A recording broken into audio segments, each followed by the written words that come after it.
Is Jon Jones more of a liability at the moment than he's worth to anyone, including the UFC? I mean, Yeah, it's pretty sad actually. When that whole debacle happened, he got inducted into the Hall of Fame for his fight with Alexander Gustafsson, and then the news reports came. I wasn't really shocked. yeah, no, I don't think anyone was really shocked. Yeah, I mean, it's sad though. It was really sad actually to see, and I've been asking people, do you think it tarnishes his legacy? Of course it does.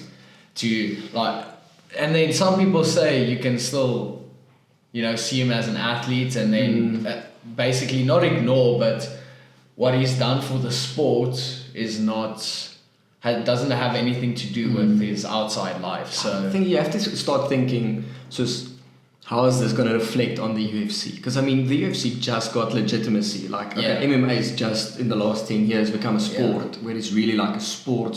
Yes. But it separated itself from street fighting, wife beating guys. Yeah. And I mean, now we've got one of the biggest names, and not a wife beater, but a fiance beater by all accounts. So I mean, yeah, it is very sad, and I don't think you can really. He's a grown man, and he's responsible for his own actions, and his girlfriend or fiance or whatever she is also responsible. Like I saw a thing now where they posted a video after the incident. So if you still want to stay with... Yeah, it is very, very difficult to walk away from relationships like that. Like, we're not going to get into relationships. We're a bunch of idiots. Let's not go into that. Let's not talk about the that. thing is, I personally think it does damage his absolutely. His whole image. I think it's going to be harder for him to come back into the UFC. And I think he lost a lot of fans. To be honest. Absolutely. Just looking at the transcripts of what happened, We've got the transcript here in front of us, and I'll put it on the screen. Yeah. But I mean, she was bleeding from her nose and mouth and didn't want to go back to her room. And like his boy, he's like really young, like 10 years old. Yeah. And he asked the people to call the police on his own dad. So I mean, it's a horrible situation. It's a sad story. But then again as well, you don't know what's happening in his life. You don't know what's going on. Maybe there's no excuse for this type of behavior, and I don't think it should be let anywhere near MMA. It tarnishes the sport too much. I honestly think the UFC should cut him. Yes, he's a big name, and there's a lot that he can do in the heavyweight division, and it's exciting and everything. But someone like this, I don't think they should be let close to MMA. But I mean, it's not just him. There's Gregor Hardy. I mean, he should also be cut. Yeah. Guys, if domestic violence doesn't have a place in MMA. Yeah, like absolutely, most definitely. Well, and that's also the thing. Do you as a company keep him because there's gonna be people that want to see him lose, just like Greg Hardy. He has a lot of haters. He has a lot of fans as well, but they have a lot of haters, and they want to see these guys lose. So do you keep them for just that? I do think my best chance for Cyril Gahn getting beat was Jon Jones. I don't think that dream is slipping away from me now, so it's a little bit hard to see. I can't see them making a fight next year. I can't see that happening. I will be very shocked if they do, and it will also be weird though. It will be weird. It will be weird to see. How do you approach it as a fan? I think DC said it. He said it really well. I think it was DC who said it. Like, as soon as mistakes doesn't define a person, but if you keep making the same mistake again and again and again and again, and Jon Jones, it's the same thing every single time. At some stage, it stops becoming mistakes and it starts becoming, okay, this is just who this guy is. Yeah. He's just not a good person. It is sad. So it's a horrible situation, but we'll have to see how it develops. I think he should be kept away from the sport, honestly. But the thing is, if the UFC cuts him, someone else is going to snatch him up 100%. Yeah. Hopefully Bellator has more integrity than to do something like that. But Yeah, I'm not for cancelling people and stuff like that, but I mean, at some stage, you have to draw the line somewhere. And I think domestic violence is a really good place to draw that line. It will be interesting to see how the UFC manages this as well. Because I think, depending on what their actions are, there are going to be a lot of critiques. There's going to be a lot of pressure on them as a company. Doesn't matter what they do. On a much lighter note, Michael Venom Page. Yes. What a man, what a Spot man. Coco, or whatever I think he's a happy man. I think he's a very happy man because now they can set up that trilogy fight. Michael Venom Page wants it. With Douglas Lima, Yeah, Douglas Lima. I don't know if he really wants it, but I'm guessing maybe he would like to get that one back. Did you actually see the video? He actually almost caught him with that exact same inside His thing almost repeated itself and almost completely because I saw him going down on it. And I was like, oh, okay. Oh, here we go. Here we go. If I'm Venom Page, I'll be like, oh shit. Just like, hey, get out of there. So, but it's close fight. Close victory, but judges, well done to him. I think Mr. Old President Scott was like, well done, judges. Well done, judges. Proud of you guys. So, thank you very much. It was close. It was close. It was a close fight. It could have gone either way. So, but I mean, Page himself said he rather wants Douglas Lima than Amasov. I don't know how to say his name, so I'm not even going to try.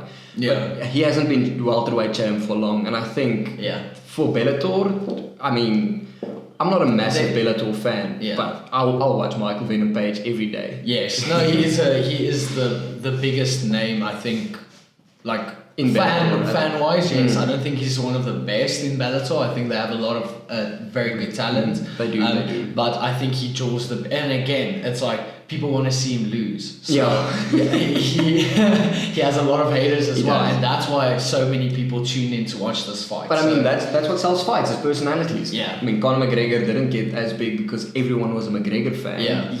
Some people. But you get a shitload of those as well. So yeah, but that was a very cool fight. I think it will be interesting I would like to see the rematch be done in England again. That would be cool. That would be cool to see that happen, and I think that's and have it soon. Yeah, I mean, both guys, they're not terribly beat up, so I mean, give them 4 months. Yeah, early next year. Maybe we'll see it early next year. That would be great. Yeah, that's a very cool fight to have run it back. You know, I think Douglas Lima will do very, very well in the UFC. Yeah, I think he will do very well. I do not see Michael Venom Page doing very well. You do? You don't? No, I don't. Well, he is. I don't want to say he's one-dimensional, but he's a little bit one-dimensional. He's a really good striker. Very loose, and he exposes himself a lot. Yes. And I think with the amount of technical welterweights you have in the UFC, I think he gets caught. So it's Page versus Wonderboy would be an absolute banger. That would be a very cool fight. I would love that would be more like a karate match. Exactly. But I mean, that would be the battle of technical striking. Yes. I would love to see that matchup. That's actually a very fun fight. That's a fun fight. That's a cool fight. I like that. But that's a fantasy fight right now. Book it down. But I mean, you're right. I can't see him doing really well against someone like Colby Covington. Yeah. Or Usman. Or like heavy wrestlers. Yes. Yeah. So. But the Bellator is a good thing going, you know, so they have that's their money fight at this stage, and it's a fun rematch. It's going to be cool. I mean, I think Bellator is they're picking up some steam, and from what we've seen, they've got really good talent. We saw Michael Chandler coming over, and I mean, he's a top prospect. Yeah. Michael Chandler is good, so you can just see, okay, there's good guys in Bellator, the guys that can hang with anyone in the UFC. Yeah. Michael Chandler, Justin Gaethje. Can't wait. I want Chandler to win. I really want Chandler. You weren't sold on Chandler in the beginning, I wasn't. And then you fell in love. Exactly. I didn't. Yeah. I don't know. I thought he was being like really cocky for someone coming in from outside, and I wasn't a big fan of that. Yeah. And then I don't know, something changed, and I just got to see his personality. Yeah. Where he's not cocky for the sake of being cocky. He's really just a confident guy. Yeah. And he works hard. Yeah. I don't think there's anyone in the UFC that works harder than Michael Chandler. Yeah. I'll put that out. It's a tough fight. Maybe Colby. Yeah, it's a tough fight. It's a very tough fight. I don't know who I've got in that fight. Closer to the fight, I think we'll post our predictions as well. But That's it's a very really hard fight. difficult. The thing is, Michael Chandler, we've seen him being a massive underdog and then coming out, and it's an absolute war. I mean, his first fight in Bellator against Eddie Alvarez. Yeah, both of those fights. Yes, it was incredible. That first one. I mean, he almost got finished. Then Alvarez got almost finished, and then he finished Alvarez. So I thought that was incredible, and I hope we get to see something like that against Justin Gaethje. Yeah. That's my big hope. So this weekend's fights was pretty disappointing. Yeah, a little bit.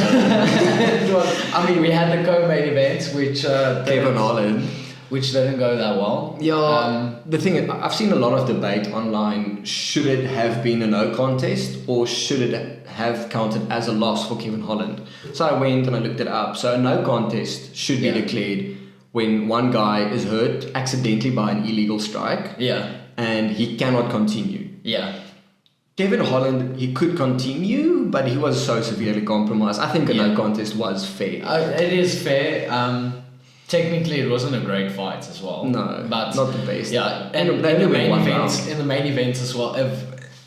Disappointing. It was very technical, and I understand it because Santos didn't want to get hit. Johnny Walker, he was. Both of them, they respected each other's power a lot. Definitely. Which actually ended up causing guys not throwing more than 11 strikes. 11 strikes was the maximum strikes thrown. Significant strikes thrown by one guy in a round. It wasn't more than 11. So that's really, really low output. Especially in 5 minutes.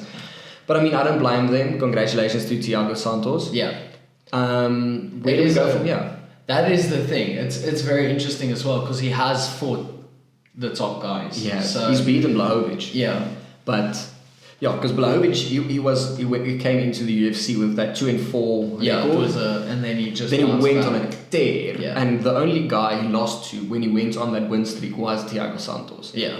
So I think what's next for Blachowicz is the Teixeira at the end of this month. I think he beats the Teixeira. Okay. I don't think. I can't see the Teixeira winning that fight. I like Teixeira though. I'm a fan of him. I'm rooting for him. I'm backing him. I'll probably put like a small amount of money on him because I think he's going to be a massive underdog. But I don't see. Because I see Teixeira now and then Prochaska maybe. Yeah, Prochaska. Or however you Yuri is going to fight Blachowicz after him, I think. The ponytail. And then after that, I don't know, maybe we see Thiago Santos Blachowicz too, if Santos can continue his winning ways. Yeah. Because he lost 2 and now he won 1 again. Yeah, he won 1. I think Yuri Prochaska is going to be the light heavyweight champion by the end of next year. Think so. I really think so, and I think he can be a dominant champion there. But there's fun matchups. There's very fun matchups. Well, I'm backing my boy Jan. Absolutely. Really? I'm backing him because I mean against Prochaska. Because I mean even with the fight against Adesanya, you had so many people saying no, Adesanya's going to run through. Yeah. Jan doesn't really stand a chance, and I was like, oh no, watch, and I put money on Blachowicz and I won. And you just want everyone to know. And I just want everyone to know that I backed Blachowicz when no one else did. Yeah. So I'm going to back him again. Yeah. I believe in the Polish power. Absolutely. Okay. I don't. I think Prochaska. I think he's just much more technical than him. He is technical. He's big. He's a light heavyweight. He's not like Adesanya went up from middle and didn't even hit that limit of that. Yeah, I mean weight. He wasn't 195 pounds or something. Yeah, he was 188. He wasn't close underweight as well. I think. It's a fun matchup. It's fun. It's a fun division. We saw with this fight as well, like light heavyweight is such a weird because like middleweight is super technical. It's a dangerous division, and then you have heavyweights that are just so much power, and it's so much power, and there's so much killers in that division. In heavyweight, I think we see those guys going out and they're like, okay, I'm going to eat a few shots, I'm going to throw a few shots, but it's okay. Yeah. In middleweight, we see guys being super technical, super good. Yeah. And then light heavyweight is like this weird middle ground where they don't want to get hit. Yes. So they respect the heavyweight power. And then they try and caution it with that technique. Yes. So it's a little bit of a boring division, or it can be. Yeah, it can be. So the fight this weekend showed that. Yeah, I think it's one of the weaker divisions in the UFC. Most definitely. If you had to tell me, like, if you can only watch one division, it would not be like that. It won't be. That would be at the bottom of. What would your? That's actually a good question. Mine would be featherweight. Ooh, featherweight is. I'm thinking featherweight or lightweight. Featherweight or lightweight. I'm gonna go with featherweight. I'm a big fan of the featherweight. Featherweight at the moment. I mean, Volkanovski, Ortega, it's hot. Holloway, even Aldo. Aldo is doing really, really well. Yeah.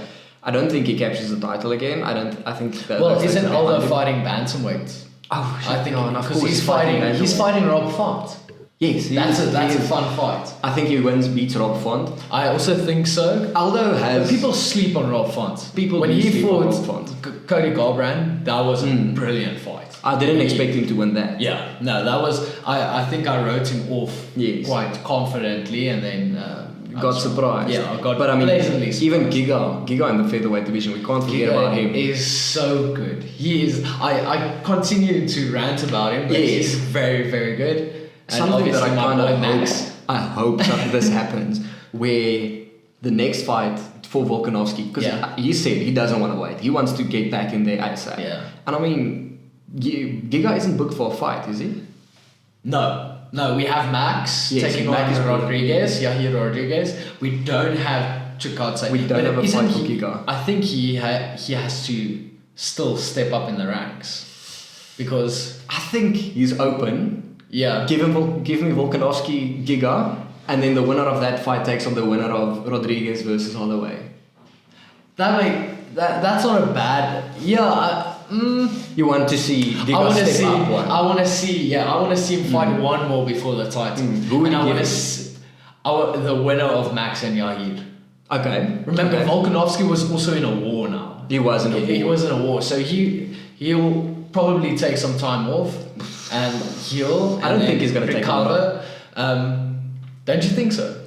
Well, he said he doesn't want to take time off. He wants to take a few months. Yeah, but their time off is like 4 or 5 months. That's enough time to, I can't see him waiting for the winner of Holloway Rodriguez to fight Giga and him waiting for that to play out. I can't see that. I think he wants someone early next year. Yeah. I can see him wanting someone there. Well, we could see Henry Cejudo pull out King of cringe. King of cringe. He called out Volkanovski again, and he's like, let's make a fight at featherweight. I don't think Dana likes him enough to just...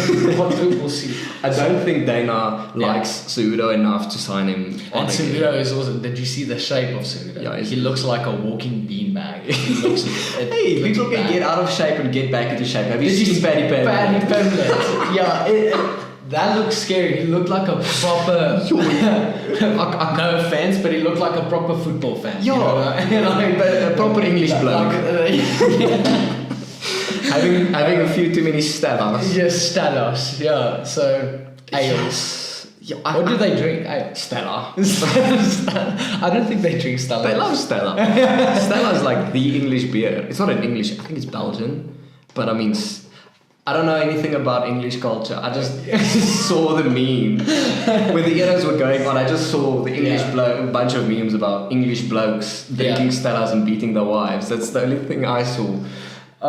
Dan. This is a lot of domestic violence in this episode. Yeah. Okay, let's. It's a serious issue. We're not making fun of domestic violence. Of course not. No. Please don't laugh when I say it. People are going to think I'm okay, let's change subject. Let's go on. So, my best weight, featherweight. I think I'm pretty confident in that. I think I would still go lightweight, not because of the quality of the fighters, but some of my favorite fighters fight at lightweight. Yeah. I mean, Michael Chandler, as I said, I absolutely love Michael Chandler. Yeah. Dustin Poirier. He's going to be the next lightweight champ. I can't see him against Charles Oliveira. I can't see Oliveira stopping him. What? No, that is a bad fight for Dustin. It is a bad fight. Oliveira is so good. He made Tony Ferguson look like a child. Yes, he did. So, but I mean, that's after Tony got his soul taken by Gaethje. So that's also a very good fight to look forward to. So. Yeah, on that fight card, we have our South African. Yes, of course. Our front runner. Your training partner. My training partner, Dricus du Plessis. He's competing. And he's fighting Andre Moniz, a very dangerous fight as well. That's going to be a good fight. Yeah, closer to the fight, we'll break down those fights. But having that news announced, and then Sugar Sean O'Malley, he's also fighting a ranked guy, top 15. Hey, he's number 15 ranked. Finally. So now all these haters can shut up. Sean is a dangerous man. I keep saying it. I think he beats. Give him this guy if he wins it. Give him Cody Garbrandt. That's a fun fight. That's a very fun fight. Battle of the tattoos. Cody is a little bit going on a losing streak now. So I mean, it makes sense to give him an up and comer. Yeah. Almost in that gatekeeping. Well, Cody's last fight, didn't he knock out that Sansa? Or was Rob Font his last fight? No, Rob Font was his last fight. He knocked out the Sansa and then he got Rob Font. And Rob Font beat him convincingly. Yeah, no, that was a proper that wasn't a decisive victory by Rob Font. So we have a lot to look forward to. The next few weeks is a little bit. It's a little bit next week's fight card for the UFC. It's not much. I know it's a nice fight. It's a nice fight card if you're betting. If you're betting and you know the fighters, but I'm probably not gonna bet, or I'll chat to you beforehand and then put in my bets. We'll chat, but I don't really know the fighters. But as a fan, let's take betting out of the equation. It's not the It's not insane. But coming into this month, we have some bangers. Yes. We have Blaovic at the end of this month. Yes. We have Colby Covington fighting in November. Yeah. We have Poirier in December. We have Max and Yair. I love Max. Max, if you're watching this, I love you. So, I think as a fight fan, we can be very excited. 2021 was and is a great year to be, especially a UFC fight. I still went back and watched round 3 of Brian Ortega and Volkanovski. It was such. I can't stop thinking about that.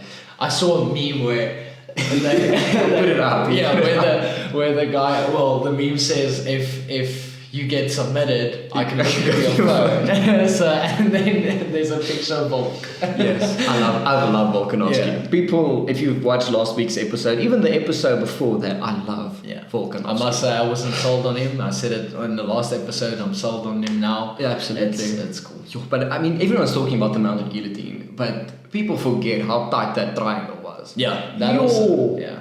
And I mean, T-City, if you get in a triangle by a guy called Triangle City... Yeah, it's such a bad nickname. You showed his stone, but so...